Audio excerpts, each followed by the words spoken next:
माझ्या मुक्ततेसाठी तुझा शोध घे या रणभूमीवर आलो. जनता वर्ण मेघ वर्णता आहे, मेघाप्रमाणे जनती कांती आहे. असे मेघ वर्ण खड्डध्वज पुत्र आमच्या समोर उभे राहिले. आपले अम्मे पराक्रम ओळखून आहोत. अश्वण्या मग वरे पराक्रम तुम्ही दाखविला. समजतंय तुमच्या पितृ निवृत्ती पराक्रम आम्हाला मिळाला. पण ज्या अभिलाषेला इथवर आला, लक्षात ठेवा तुमचा काळ तुमच्या समोर उभा आहे.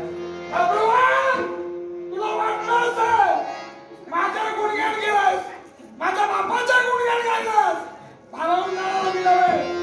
मी मुक्ततेसाठी आलो. अश्वसाधित करतात. अश्वत्थ जेव्हा मी बंधन केलंय, सहजासहजी जर का मुक्तता करायची असती तर आम्ही थट्टा म्हणून अश्वबंधन केला नसतं. पत्रिकेत तुम्ही रेखा दिला ज्याच्या की शौर्य सामर्थ्येत अश्वाचं बंधन करावं. मी का विरोध म्हणून अश्वाचं बंधन केलंय ते तुम्हाला देण्यासाठी की का? अश्वाला मुक्तता झाली नसेल इतरत्राची जी स्थिती नाही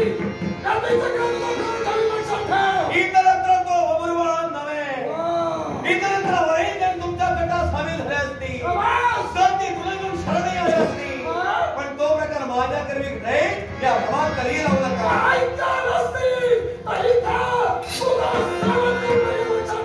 माझाही नवीला जातोय. त्या पांडवांनी माझा धनुर्ध अपमान केलाय. त्या पांडवीरांना मला धडा शिकवायचंय.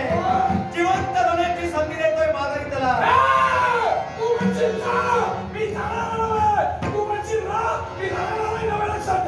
इथून जाशील तर सुटशील, इथं राहशील तर मरशील.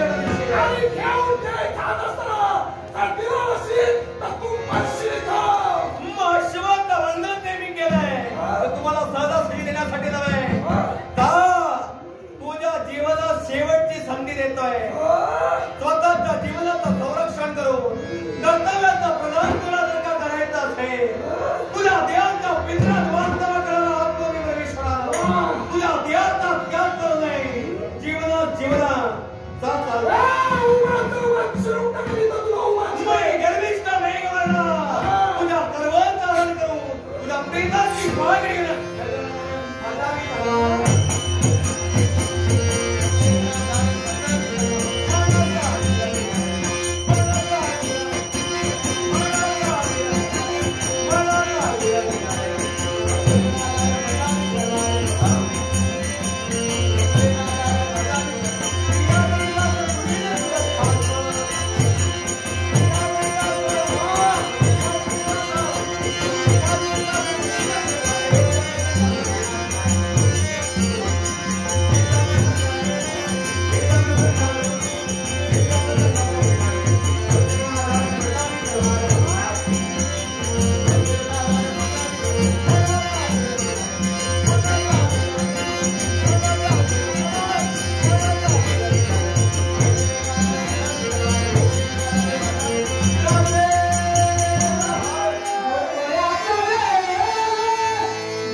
अखे मायावी विद्येत तुम्ही प्रवीण असल्या कारणाने उमराज व्हायची योजना केला, पण आम्ही मंत्र सामर्थ्यात प्रवीण था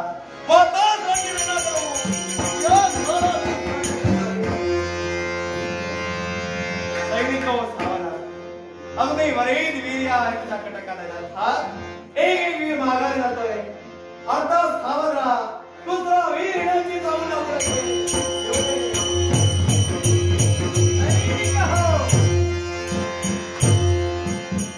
कुणी जागा सोडायची नाही. एक वीर माघारी गेला, ऋषके तू जिवंत आहे. मी माघारी जाणाऱ्यातला नव्हे. जोपर्यंत माझी आज्ञा होत नाही तोपर्यंत कुठलाही निर्णय घ्यायचा नाही. सावधान राहो.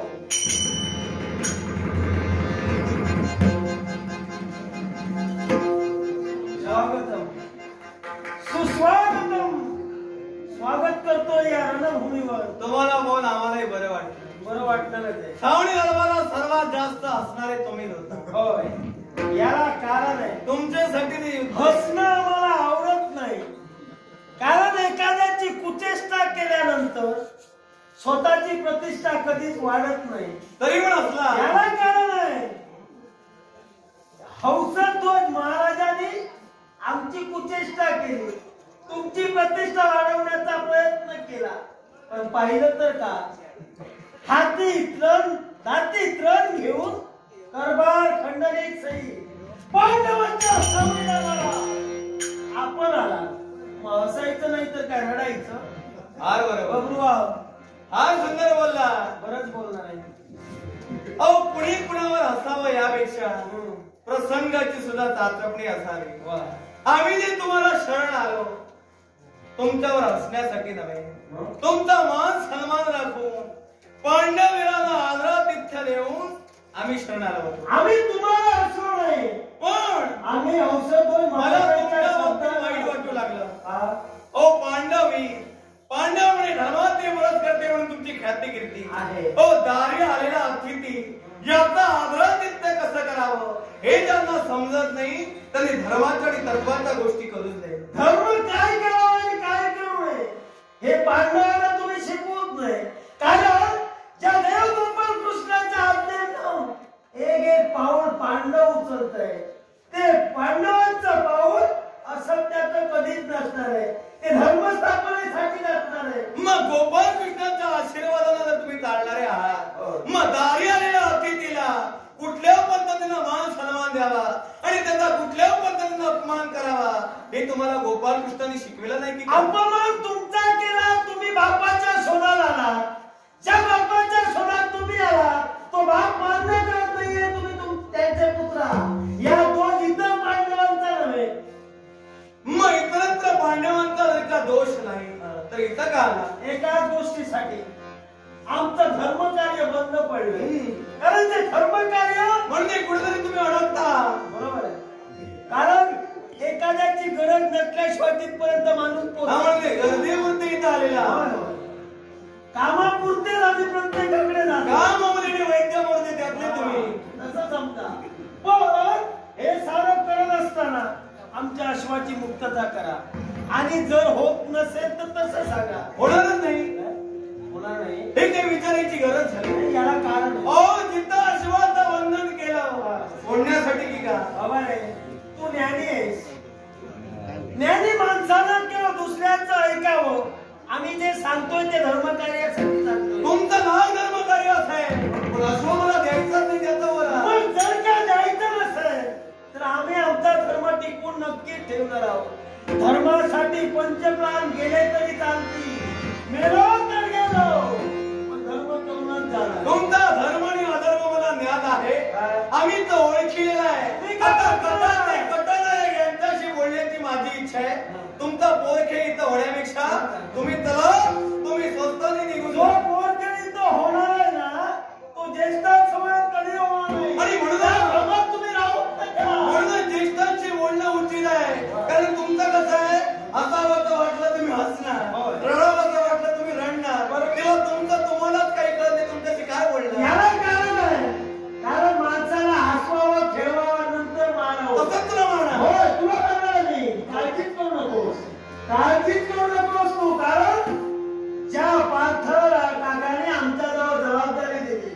जबाबदारीसारखा मूर्खपणा नाही. मग का घेतला? याला कारण आम्हाला ती पार पडून शहाणपण दाखवायचं. पण ते शहाणपण तिथेही दाखवू शकला असता. वेळ फार गेलेला आहे. आपल्या गेल्यानंतर सुटलेला शहाणपण म्हणजे सगळ्यात मोठा मुद्दा. शहाणपण किंवा साध्या जनते समोर दाखवायचंय. रणभूमीत आम्हाला मरायचंय, रणभूमीतच आम्हाला जगायचंय. आमचं कर्तव्य पूर्ण करू द्या. अश्वाची मुक्तता करा. नपेक्षा धर्माचे मग तुम्ही म्हणाल रणभूमी तुम्हाला जगायचंय आणि मरायचंय, दोनापैकी एक पर्याय निवडा चालते. नाही, आम्ही जाणार नाही. म्हणजे मरणासाठी आला. हो, चालेल. मग मारायला मी सुसज्ज आहे. तुम्हाला काय वाटलं? आम्ही पर्याय तुमचे तुम्ही जिवंत जायचं असेल संधी दिली, त्याला पण दिली. कुणाची मी घेत नाही, कुणाच्या जीवावर जात नाही. जे माझ्याजवळ आहे त्यानुसार पाऊल टाकत असतो. काय तुमच्याजवळ? एखादं पाणी किती खोल आहे पाहिल्याशिवाय मी उडी कधी टाकत नाही. आणि जी उडी टाकतो ती माघारी घेण्यासाठी पाण्याची खोली तुम्हाला संधी देतोय. मी कर्णपुत्र ऋषिकेतू. हो, तुम्हाला मी केव्हा ओळखलं? नाही, तुम्ही ओळखला असा. तुमची मित्रदेवता महान आहे, पण तुमच्या बाबतीत अजून माझा संशय आहे. बाप सवाई बेटा नक्कीच होणार आहे. संशय कोणत्या गोष्टीचा? पराक्रम पिताश्रींचे फार आम्ही पाहिले. हो, औदार्याची देवता म्हणून त्यांची ख्याती केली आहे, पण त्या पद्धतीचे पराक्रम तिथं तुमचे पाहिले नाही. तिथं तुमच्या बाबतीत आमचा विश्वास नाही. विश्वास बसणार नाही. तुम्ही कोणत्याही तत्वाने या, कुठल्याही तऱ्हेने येण्यासाठी तत्पर ठरा. तुमच्याची युद्ध कौशल्य त्या धैर्याने करणार आहे.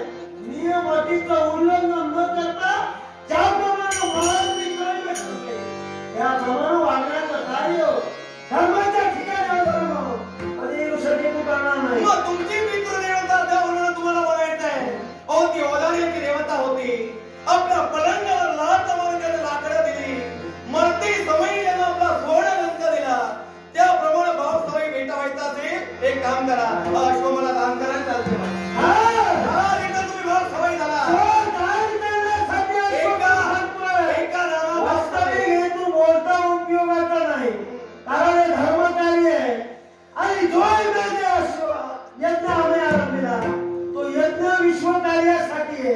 आमचा हेतू एवढाच होता, एक छत्र राष्ट्र किंवा आम्हाला प्रस्थापित करायचं होतं. भारताचे भारतेश्वर म्हणून आणि पांडव किंवा या विश्वात सारे अर्थ सारे माणूस सारी जनता एका विचारानं वागायला हवी. हा उद्देश पांडवांचा आहे आणि त्या उद्देशाला तुम्ही सहमती द्यावी असं कर्णपुत्र ऋषिकेतूला वाटतं. मग तुम्ही विश्रांती घ्या, पुढचं कार्य आम्ही करतो. अश्व माझ्याला राहू द्या. नाही, त्या अश्वाची जर का मुक्तता होत नसेल, बऱ्याचशा देवाची मुक्तता केली पाहिजे. तुमच्या देवाची तुझ्या काकांना भेटून ये. भेटू शेवटची वेळ. मला भेटायची गरज पुढे असेल तर मान चिरले लांब करा. कारण आहे मी कुणाला जवळ यायचं जातीवंत बापाचा बेटा आहे. जसा बाप तसा पुत्र. दिलेला शब्द तळाताच्या घोडाप्रमाणे जपते. ऋषिकेतूचा अंगी आहे. ऋषिकेतू कधी शब्दाला माघार येणार नाही. हिम्मत म्हणून कोकांची केवळ तुझी किंमत उतरून ठेवे. किंमत माझी उतरवून ठेवला तरी चालेल, कारण मी ज्ञानवंताला कायम उच्च स्थानात देतो. ज्ञानवंत गोपालकृष्ण आहे आणि त्यांच्या सहवासात राहून तुम्ही अज्ञानी कधी राहू नका. अज्ञानी अभिनय अज्ञान आम्हाला तुमच्या देता आमच्या बाबतीत दिसतंय. नेमकं तुझं काय जग पाहावं तसं दिसत असतं, कारण आम्ही ज्या ज्ञानाखाली वावरतोय ते ज्ञान कधीही अपूर्ण पडणार नव्हे. ऋषिकेतू कधी कमी पडणार नव्हे. जसा तसा ठोसा ठोसा देण्याची ऋषिकेतू चांगली आहे. धूर्त मेंदू आणि चाणाक्ष बुद्धी ज्याला संबोधली जाते तो मी मात्र बघल्या अर्थात त्या दरबारात माझ्या आईचा अपमान झालाय. मी सुरावीला भेटू तुमच्याशी द्वंद्व पुकारले. अश्व नाही तो नाही. तुम्हा साऱ्या पांडवांची अश्वाच्या भानगडीत पडू नका. तुमचा बाप शोधा, कारण त्याचा बाप तुम्हाला स्वीकारत नसेल. अशा नंतर आम्ही जर आमचा भाव शोधावा तर अश्वाच्या बाबतीत तुम्ही बोलू नका. आम्ही आमचा भाव शोधतो, तुम्ही चला. अश्व आम्ही घेऊ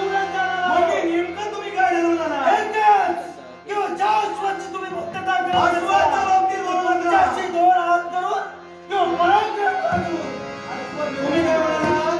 अश्वाचा विचार सोडा, बापाच्या बाबतीत बोला.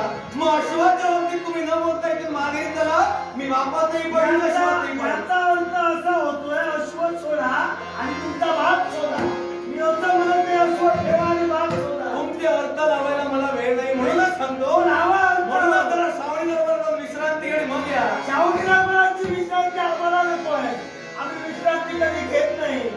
आम्हाला कर्तव्य महत्वाचं आहे. कर्तव्य पूर्ण होत नसे लक्षात ठेवा. मग मी माझं कर्तव्य करण्यासाठी उभा आहे. तुम्ही माझा कर्तव्य लावणार नका. आमचा धर्म आहे तू अवलंबन करू नको.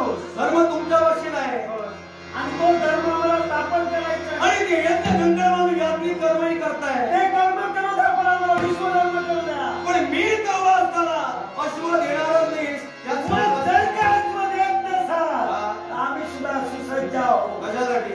व्यूहरचना करू. असं कुठलं व्यवहार असणारा? तुम्ही जे व्यूह रचला त्या व्यूहाला प्रतिव्यूह आमचं आहे. मग असं कुठलं प्रतिव्यूह? गरजच नाहीये.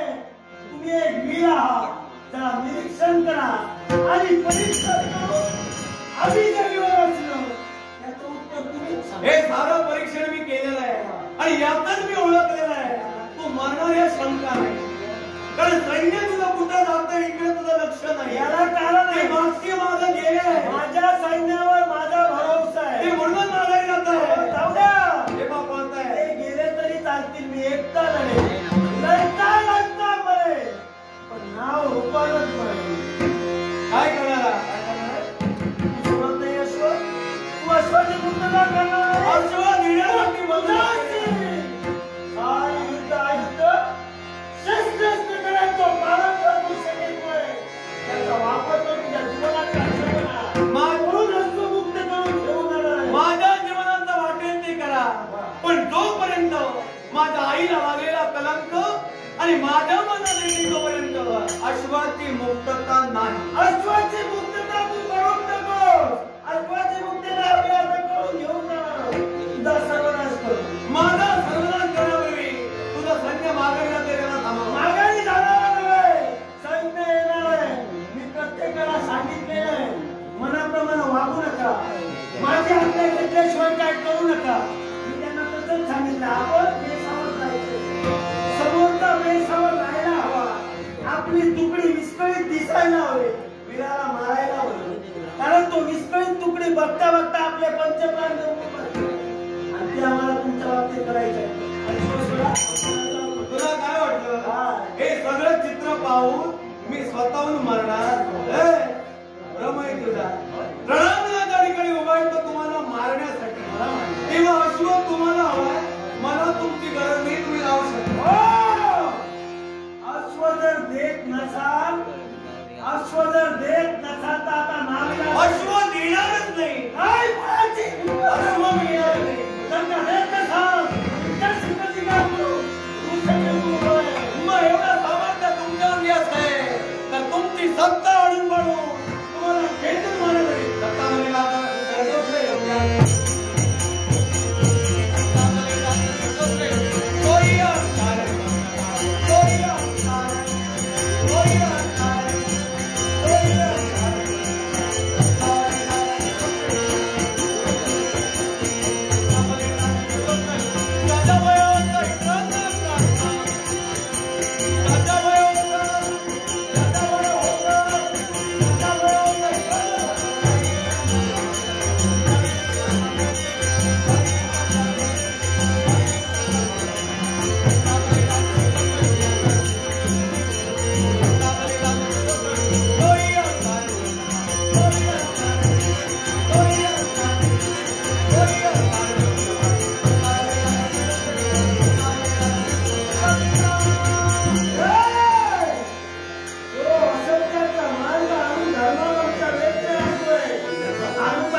भरोसा नाही म्हणून या मणिपूरच्या रणमैदानात माझं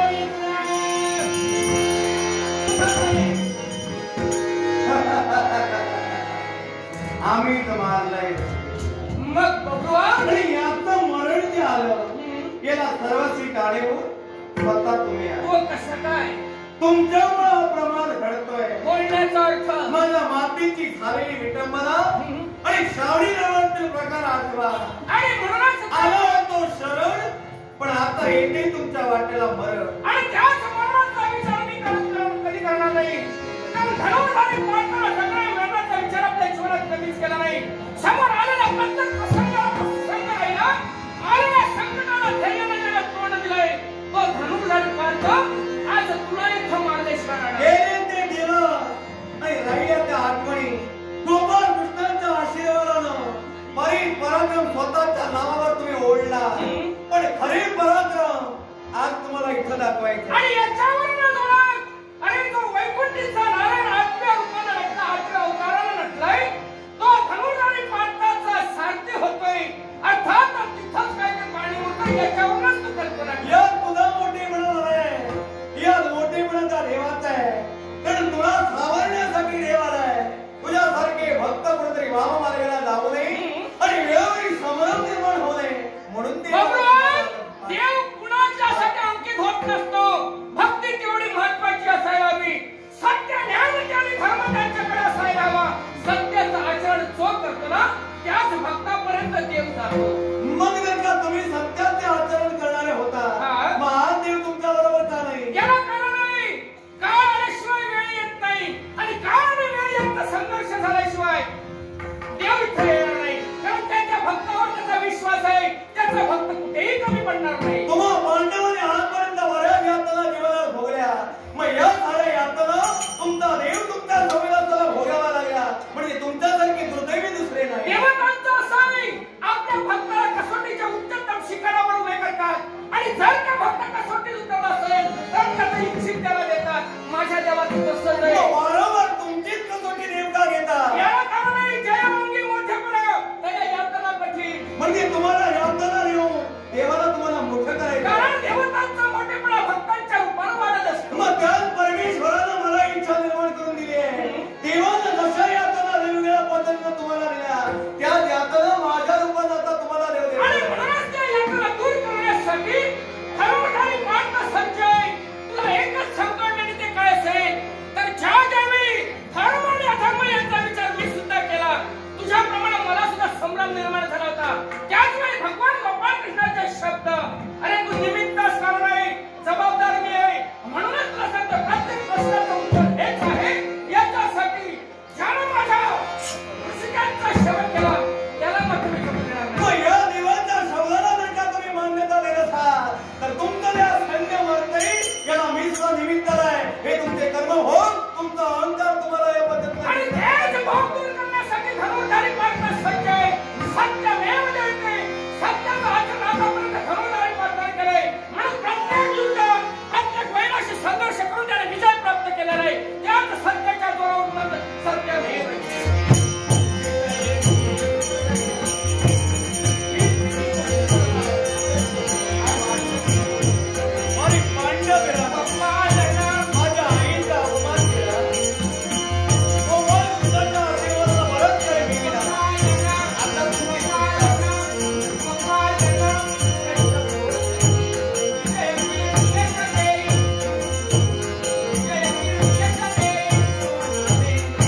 पांडव वीरांनो, आज तुम्ही जे काही धारातीर्थी पडला बरी तर माघारी गेले, पण मुख्य योद्धे म्हणजे ऋषकेतवणे धुंदारी पार कटाते कटनाय यांचे मी शिर मानलेला आहे। वा वा वा, ही आनंदाची वार्ता। अरे अहंकारात तुम्ही यावेळी धारातीर्थी पडला, तुमच्या अंगी आणलेला अहंकार त्या परमेश्वरानं का आणला आहे तर तुम्हाला मरण देण्यासाठी। या